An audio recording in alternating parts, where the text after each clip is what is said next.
Welcome back to all of our friends out there in the Boss Hole Transformation Nation. This is your co-host, John Brewer, and this week we continue with the Reference Profile series.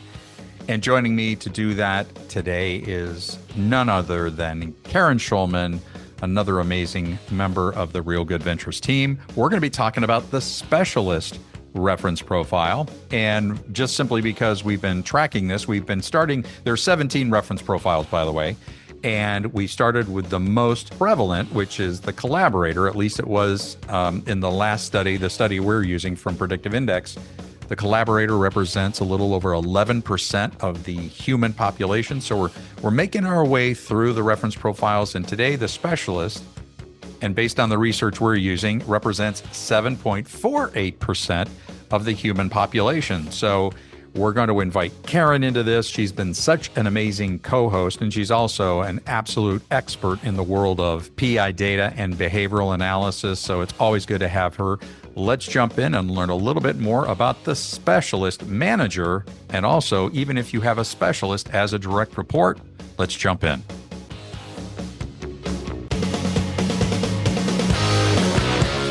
The Boss Hole Chronicles are brought to you by Real Good Ventures, a talent optimization firm helping organizations diagnose their most critical people and execution issues with world-class analytics.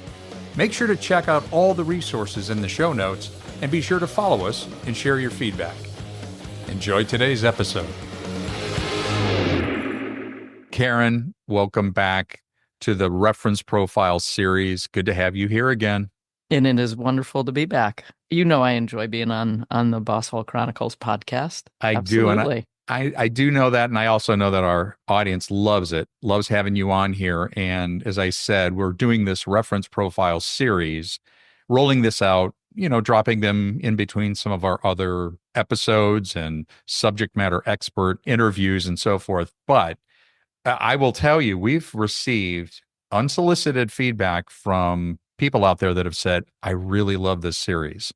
I had somebody just the other day say, thank you for this. We published one that was their reference profile. And this person said, it's like you're in my head. And it was just so helpful for me to be reminded of my superpowers and my potential kryptonite and things that can trip me up. So I'm just glad that it's useful for everybody out there. But today, Karen, we're going to be talking about the specialist reference profile.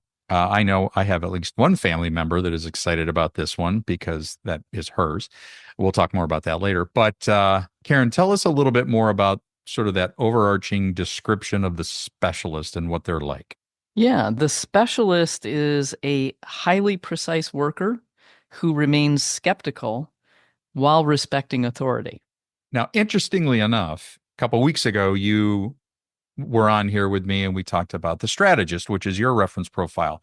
Strategist and specialist share some characteristics in common, don't they? They do. Primarily, I would say it's the big things that are in common are a lower extroversion drive and a higher formality drive. Yeah. So that whole skepticism while respecting authority, it just sort of resonates, and that makes sense. Okay, good. Well, what I'm going to do is, in just a little bit, Karen's going to walk us through some of the signature work styles of a specialist, but let me share the drives, needs, and behaviors sort of format. And again, as I have shared, we're looking at an average behavioral pattern for a specialist. Remember, there are millions and millions of different specialists out there. So getting your own data, and you can do it in the show notes, just use the link there. Getting your own data will help you understand that more specifically. But generally speaking, the dominance drive, the drive to exert influence on people and events, tends to be lower for specialists, which means they tend to be more harmony-seeking and collaborative. As Karen just said, that extroversion drive is lower. And again, I just want to remind people, just because you have lower extroversion does not mean you don't like people. It means you tend to be a bit more introspective and reflective, and some would even say somewhat analytical. The extroversion tends to be on the lower side. Patience tends to be on the lower side. And that patience drive is, we also relate it to pace, the drive for stability and security. Well, on the low side, interestingly enough, that specialist still feels a certain need to move things along. There's a sense of urgency. But what's really, and similar to the strategist, what's really interesting is that high formality, that higher drive to conform to rules and structure. Things need to make sense. So what does that look like? In terms of what does a specialist need? Well, they need encouragement. They need opportunities to work with facts. So conjecture, speculation, ambiguity doesn't necessarily work really well. Opportunities to work at a faster than average pace. Let's get this done. Let's move it forward. And they also need an understanding of rules and regulations. So I think, as we had talked about before, some of our reference profiles, if you just sort of, give them sort of carte blanche, do whatever you want. That's okay. You're so good at this. I'm good with whatever you come up with. That doesn't help. That does not help with a specialist and a number of other reference profiles. Now, what does that look like? How does that translate into behavior? Typically, we see specialists that are accepting of policy and procedure. So somebody that adheres to and understands company and organizational policy. They tend to be very matter of fact, can say things as they see them. They tend to be fast paced, and they are absolutely precise. And this is also why I'm very thankful that I'm married to a specialist, because I would have perished in some embarrassing way. And I know that I'm very thankful that the specialist in my life is very, very precise. So those are sort of the overall average drives, needs, and behaviors. So Karen, for a specialist, and again, we're talking about specialist managers, but actually any specialist, what are those signature work styles? Yeah, let's start off by taking a look at how specialists communicate. Okay. And because they have that low extroversion drive, they tend to be much more reserved. Mm-hmm. They may come across as not terribly personable or friendly, but they're in their head, they're thinking. And that goes back to what you said earlier about them being reflective and introspective. Mm-hmm. So they may not speak, they may be thinking instead of speaking. Okay. And they may look like they're disengaged because they're in their heads thinking. Just because their communication, their nonverbal communication might indicate that they are not engaged, or they're not really into what you're talking about. They're probably in their head thinking about it, and they're not going to speak until they actually have processed. So don't, in other words, don't misinterpret that. Yes, okay. That's correct. Good. Yep. Good. Okay. Yeah. From a delegation standpoint, it takes specialists a while to earn trust. Takes some time for that to happen, and so until the trust occurs, delegation is probably pretty hard for a specialist. Okay. And when they do delegate, they're going to provide a lot of structure and a lot of context Okay. in terms of how things have to be done. A lot of this goes back to, the strongest of all the factors will be the formality factor, Mm-hmm. because it's farthest from the midpoint. And the need for precision, the need to do it right, impacts the way a specialist is going to delegate, because they're going to want it done precisely correctly. Okay, good. From a decision-making standpoint, specialists tend to be cautious. They are much more cautious with risk than some of the other profiles, and so they're going to be cautious in terms of the decisions that they do make, and they are going to need a lot of details before making decisions, because again, they want to do it right. They want freedom from making mistakes, and they don't really want to. They want to mitigate risk. Okay. And from talk a little more about action, talk a little bit more about risk. Specialists tend to be pretty conservative, pretty careful, and they are probably more naturally responsive than they are proactive. Doesn't mean they can't be proactive, but their natural tendency will be to be responsive, take care of whatever the customers, coworkers, vendors, et cetera, need.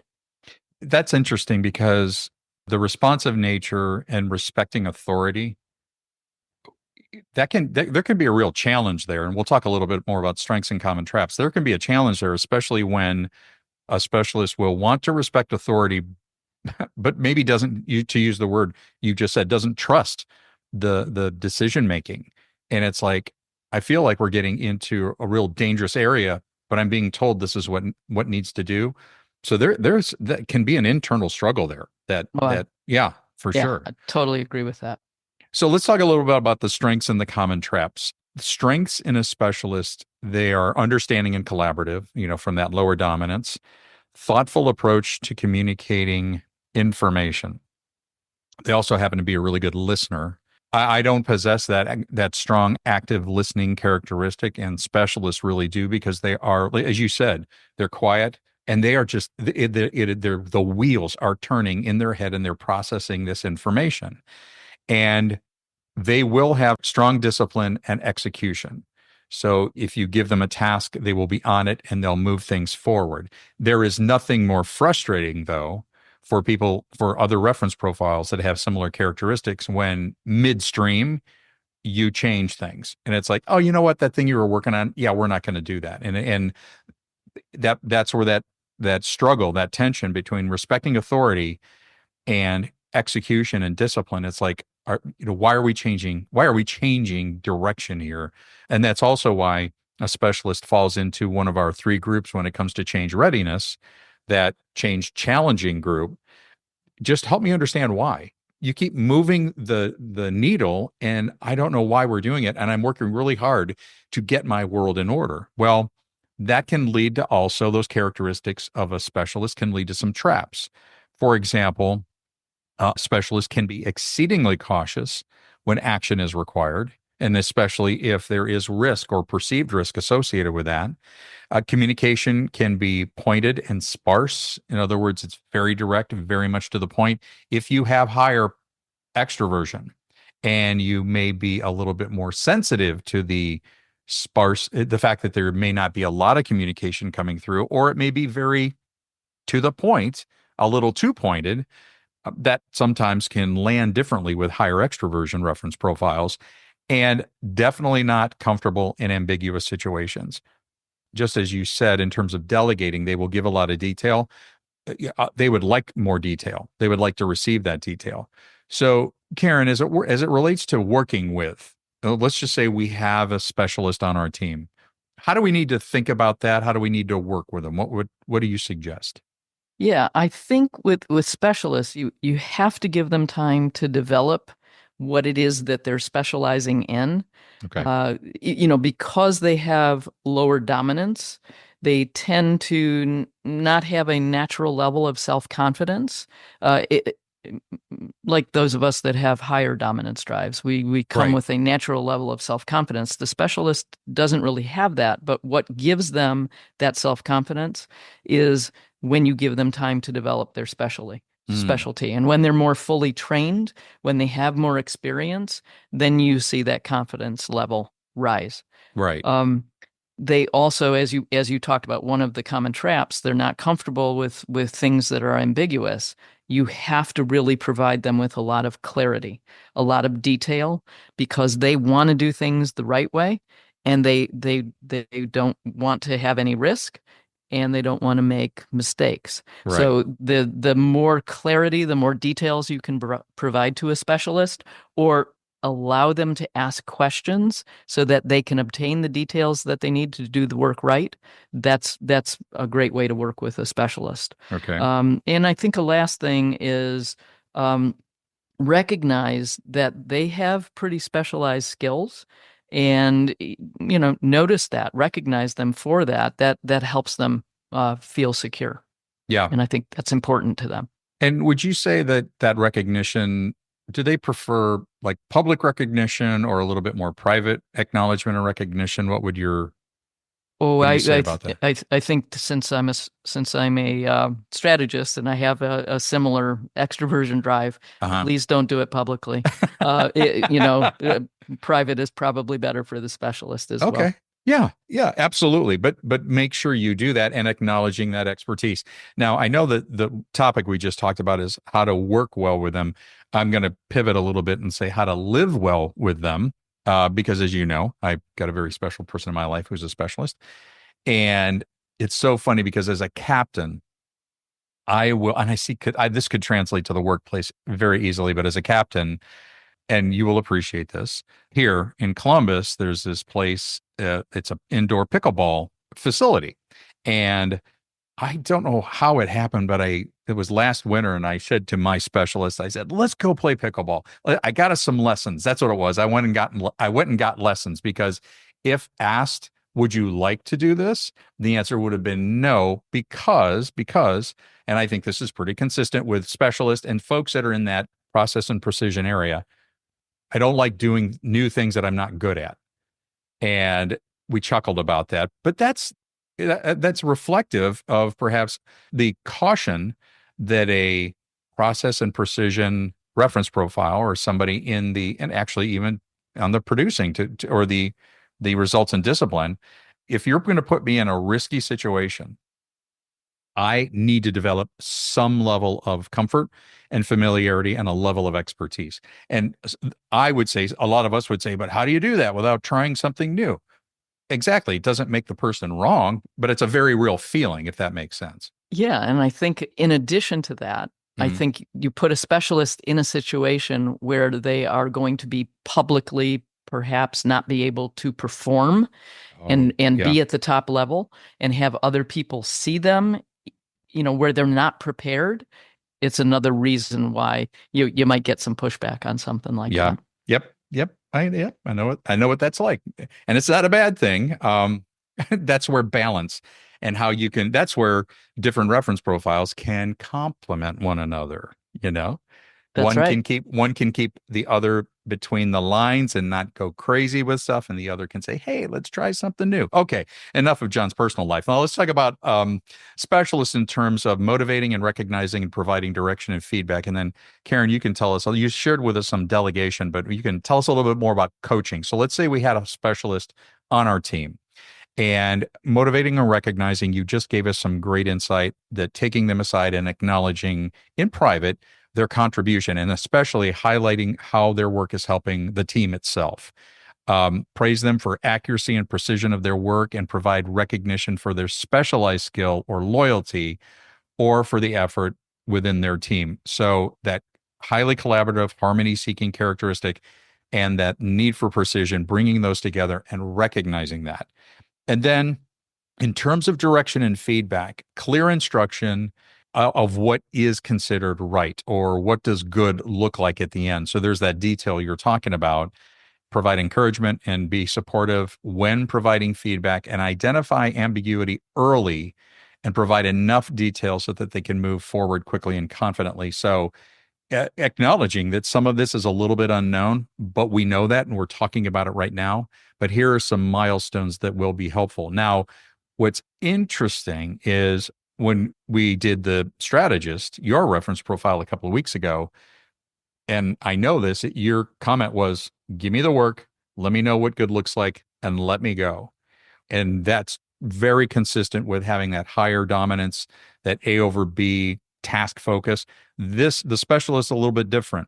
As the work is progressing, checking in and maintaining that collaborative approach and not just sort of forgetting about that specialist is really critical. So making sure that you're getting back and providing that feedback on an ongoing basis, whereas not that to say, Karen, that a strategist doesn't appreciate feedback, but it's like you said, I got it. I'm going and it'll be what you need.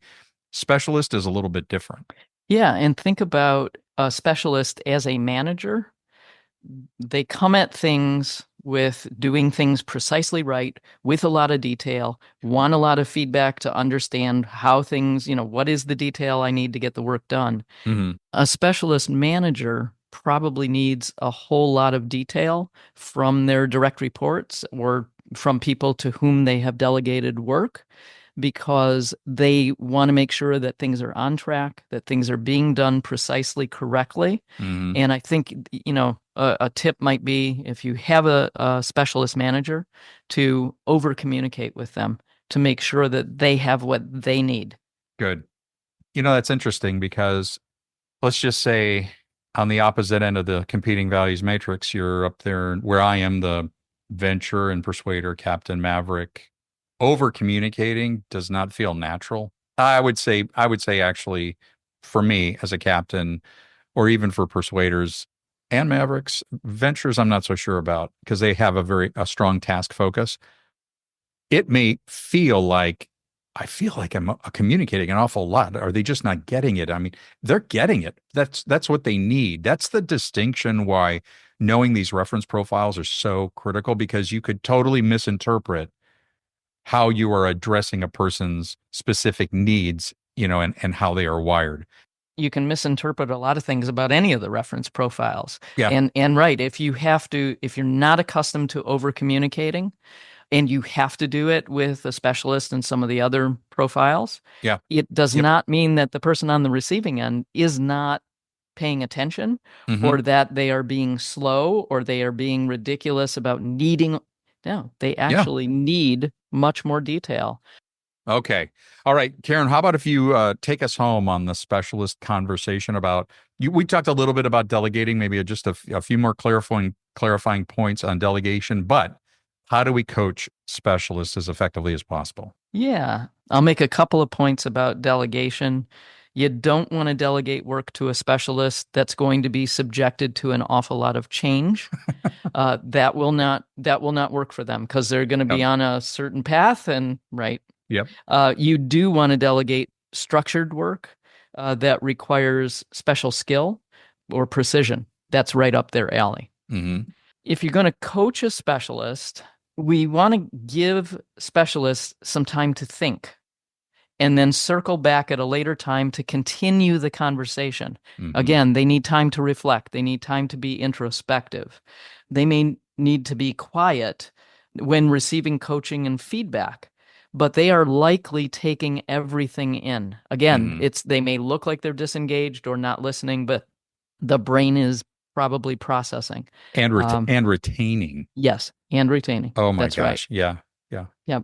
You have that gift too. I don't. It's like, what did they say? Did they really say that? Sorry, go ahead. Go That's ahead. that's okay. You want to help specialists find some low impact, safe opportunities. Mm, In other words, give them some space to take some chances and find some success. Again, because they tend to be more cautious with risk, they may not be terribly comfortable bending the rules or taking anything that they perceive as risk. mm, And this is, again, we have to get out of our own spaces and recognize that what we might consider risky, they probably consider very risky, yeah. or Yep. what they consider very risky, we might think that's not a big deal at all. Hmm. Give them some time, and give them some time to actually have some successes, take some low impact risks, and move forward with that. I think that's another great way to coach a specialist. And a last thing, show them some proof or evidence of how something worked in the past, so that you can help minimize some of their skepticism Hmm. or their mistrust of doing something new, and get them on board for taking action. I mean, kick in that lower C drive and make them feel comfortable, so they want to put the pedal to the metal and get things moving and get Oh, yeah. things going. Yeah, that makes so much sense. And you make me think, Karen, also of psychological safety, of where in the workplace, if we can destigmatize failure, because being risk averse, there is the opportunity for mistakes. And if you're asking me to do stuff with which I am not comfortable and I don't have the guidelines, but if I also know that I am free to fail safely, totally different. Not well. Let me rephrase that. Not totally different, but it provides that additional cushion, if you will, and space for those people that are D over A or cautious with risk to explore. However, if the risk is too high, they will avoid failure. There will be avoidance behavior because the risk is too high in case I make a mistake. So this is where behavioral wiring and the whole idea of psychological safety and emotional intelligence, they all converge and they all come together. So one of the other things when I think about coaching, personal story, the specialist in my life, early in our relationship, early in our relationship, if something was wrong, I would go to my specialist and I would say, "You want to talk about it? Let's talk about it. What's the matter? Everything okay? Let's talk. Let's talk." And just like a high B, or A over B, but captain, I'm going, "What's the matter? You want to talk? Let's talk, talk, talk, talk, talk, talk, talk." Totally consistent with who I am. And I know I do this for a living, and it's like, oh my gosh, would you just shut up? This is my thought bubble. But then I decided I was going to adapt. And, I said to my specialist, I said, if something's wrong, when you're ready to talk about it, let me know. And a couple of days went by and I went to my specialist and I said, is everything okay? I mean, that thing from work or whatever that was bothering you. And I was like, yep, all set. Okay. Thought it through and I'm good. And I don't know how that works. I just don't know how. I think you have to take something and beat it to death with conversation. That's how I deal with stuff. But that's the beauty of knowing this data. Yes, that's not surprising to you, Karen, right? No, those of us on the opposite side of you are like, please be quiet and let me think this through. Like, do you ever stop talking? Oh, that is such great advice for all of us, that self-awareness and that insight. Oh my golly. Well, Karen, again, thank you for this. This was great. Thanks for just for participating in this, and we'll have you back for some more. How does that sound? Yeah, I would love it. These are fun. Enjoy doing it. Well, I want to remind all of our listeners, go into the show notes. For those of you that don't know your reference profile, there's a link in there. It'll take you less than 10 minutes. We'll send you your reference profile description. It's so powerful and so helpful in terms of your self-awareness, but your awareness of other people. So spread the word, tell people about the podcast and this particular series. And again, Karen, as always, great to have you here. Great to work with you, John. And thanks for our audience too. You bet. All right, everybody. We'll see you next time on The Boss Hole Chronicles. Thanks very much for checking out this episode of The Boss Hole Chronicles. It was so good to have you here. And if you have your own Boss Hole story that you want to share with the Boss Hole Transformation Nation, just reach out. You can email us at mystory@thebossholechronicles.com. Again, mystory@thebossholechronicles.com. We'll see you next time.